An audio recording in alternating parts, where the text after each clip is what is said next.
தாய் மாமன் தங்க மோதிர திட்டம் தெரியுமா? தாலிக்கு தங்க திட்டம் தெரியுமா? அதுக்கெல்லாம் எங்களுக்கு வக்கீல் இல்லையா? இல்ல பேச தேவையில்லாம என்ன பேசுவீங்களாடா? பேசினா உள்ள வச்சு நவுத்திடுவானுங்க தானே. ஒரு தாலியை கூட எங்களால வாங்கி சம்பாரிச்சு எங்களால ஒரு மஞ்ச கயிறுல ஒரு தாலியை கூட போட்டுக்க முடியாது, ஒரு மாங்கல்யத்தை கூட போட்டுக்க முடியாத நிலைமையில எங்களை வச்சிருக்கிறது யார்? இந்த ரெண்டு ஆட்சியாளர்கள் 80 ஆண்டு காலமா ஆட்சி செஞ்ச இந்த திமுக அதிமுக இவங்க 2 பேரும் தானே. யோ இப்பவாது 2 வார்த்தை பேசுங்கய்யா. விஜய் அவர்கள் கட்சி தொடங்கி வரார். ஓகே, அவர் என்ன கோட்பாடு சொல்ல போறாருன்னு தெரியல. அவர் அரசியலுக்கு வருவாரான்னு தெரியல. பேர் அறிவிப்பு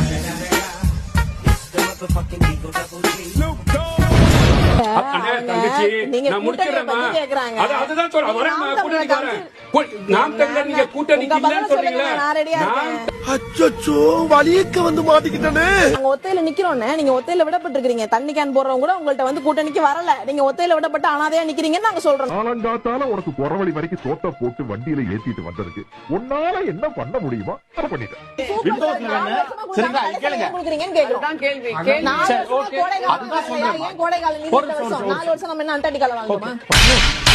நீ கேட்ட ஒவ்வொரு கேள்வி என்ன செருப்பால் அடிச்ச மாதிரி இருக்குடா. முட்டு கொடுக்குற ஆளு நான் பேசுறேன் இருங்க. முட்டு கொடுக்குற ஆளு விவசாயத்துக்கெல்லாம் பேசுற ஆளு.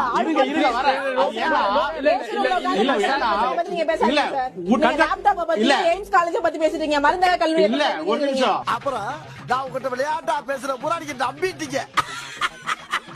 ஐயோ உட்டப்படார் ஒளி இழப்பர் எஞ்ஞான்றும் கட்காதல் கொண்டொழுகுவார். இது திருவள்ளுவர் கல்வியாமை சொன்னது. அதே மாதிரி ஒரு ஆர்டரா ஃப்ளோவா போய்கிட்டு இருக்கு. தாய் மாமன் தங்க மோதிர திட்டம் தெரியுமா? தாலிக்கு தங்க திட்டம் தெரியுமா? அதுக்கெல்லாம் எங்களுக்கு வக்கீல் இல்லையா? இல்ல பேச தேவையில்லாம என்ன பேசுவீங்களாடா? பேசினா உள்ள வச்சு நவுத்திடுவானுங்க தானே.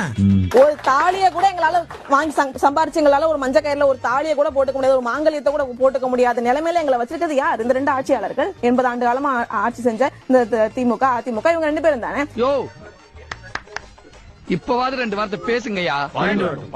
விஜய் அவர்கள் கட்சி தொடங்கி வரார். ஓகே, அவர் என்ன கோட்பாடு சொல்ல போறாருன்னு தெரியல. அவர் அரசியலுக்கு வருவாரான்னு தெரியல. பேர் அறிவிப்பு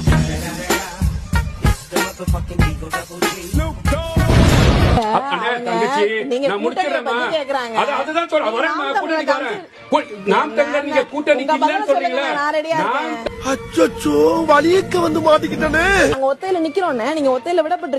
கேன் போடுறவங்க கூட உங்கள்ட்ட வந்து கூட்டணிக்கு வரல. நீங்க ஒத்தையில விடப்பட்ட அனாதையா நிக்கிறீங்கன்னு நாங்க சொல்றோம். காலங்காத்தால உனக்கு குறவழி வரைக்கும் சோத்த போட்டு வண்டியில ஏத்திட்டு வந்திருக்கு.